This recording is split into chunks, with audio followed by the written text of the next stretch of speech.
ചെറുപുഴ ഗ്രാമപഞ്ചായത്തിൻ്റെയും പുളിങ്ങോം കുടുംബാരോഗ്യ കേന്ദ്രത്തിൻ്റെയും നേതൃത്വത്തിൽ ദേശീയ ഡെങ്കിപ്പനി ദിനം ആചരിച്ചു.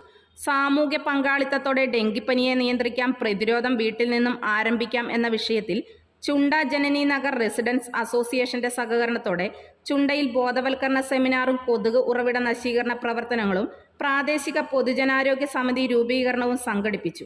തളിപ്പറമ്പ് DVC യൂണിറ്റിന്റെ സഹകരണത്തോടെ കൊതുക് നശീകരണത്തിന് ഫോഗിങ്ങും നടത്തി. പരിപാടിയുടെ ഉദ്ഘാടനം panchayat president Shri KF Alexander നിർവഹിച്ചു. 5-ാം വാർഡ് മെമ്പർ CBM തോമസ് അധ്യക്ഷത വഹിച്ചു. Health inspector Mohammad Sharif V വിഷയാവതരണം നടത്തി. മിനി പ്രവീൺ സ്വാഗതവും തമ്പാൻ കരിച്ചേരി നന്ദിയും പറഞ്ഞു. പൊതുജനാരോഗ്യ നിയമം കർശനമാക്കാൻ പ്രാദേശിക പൊതുജനാരോഗ്യ സമിതി രൂപീകരിച്ചു. പഞ്ചായത്ത് പ്രസിഡന്റ് ചെയർമാനും മെഡിക്കൽ ഓഫീസർ മെമ്പർ സെക്രട്ടറിയുമായ പ്രാദേശിക പൊതുജനാരോഗ്യ സമിതിക്ക് വേണ്ടി പരിശോധന നടത്തുന്നതിനും നോട്ടീസ് നൽകുന്നതിനും നിയമ നടപടികൾ സ്വീകരിക്കുന്നതിനും പുളിങ്ങോം FHS ഹെൽത്ത് ഇൻസ്പെക്ടറെ യോഗം ചുമതലപ്പെടുത്തി. നിയമസഭ പാസാക്കിയ കേരള പൊതുജനാരോഗ്യ നിയമം 2023 ചെറുപുഴ പഞ്ചായത്തിൽ കർശനമായി നടപ്പിലാക്കാൻ യോഗം തീരുമാനിച്ചു. ആദ്യഘട്ടമായി ബോധവൽക്കരണ പരിപാടികളും പ്രത്യേകം പരിശോധനകളും നടത്തും. തുടർന്ന് പിഴയോടുകൂടി നിയമം നടപ്പിലാക്കും.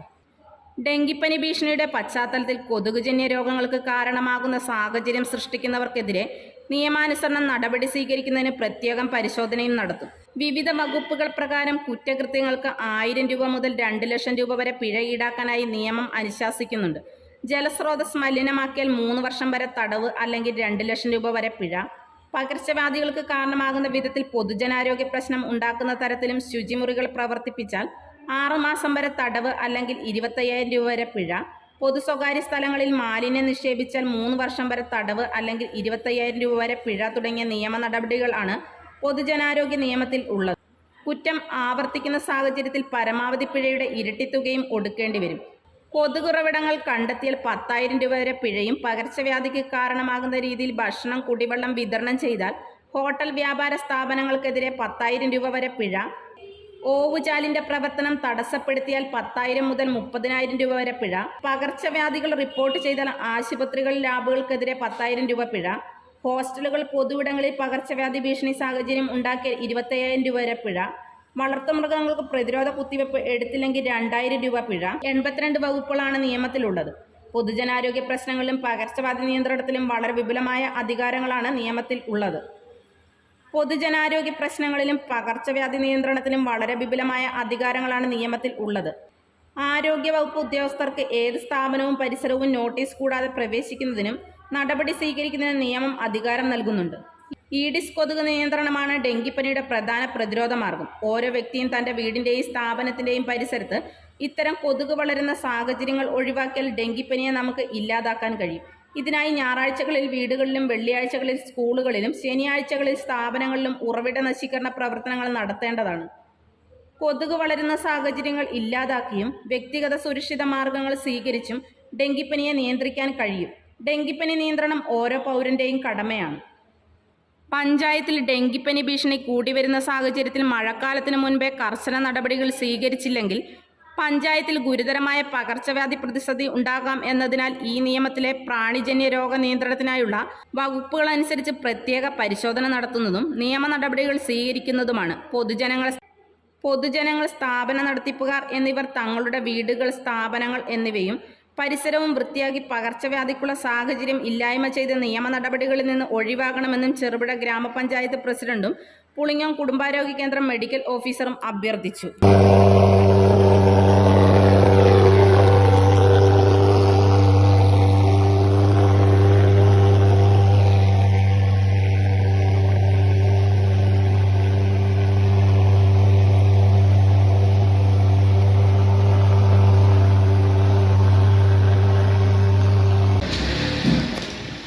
കണ്ട് നമ്മൾ മുന്നൊരുക്കങ്ങൾ നടത്തിയാലും പ്രതീക്ഷിക്കാത്ത സ്ഥലങ്ങളിൽ സംഭവിക്കുന്നു.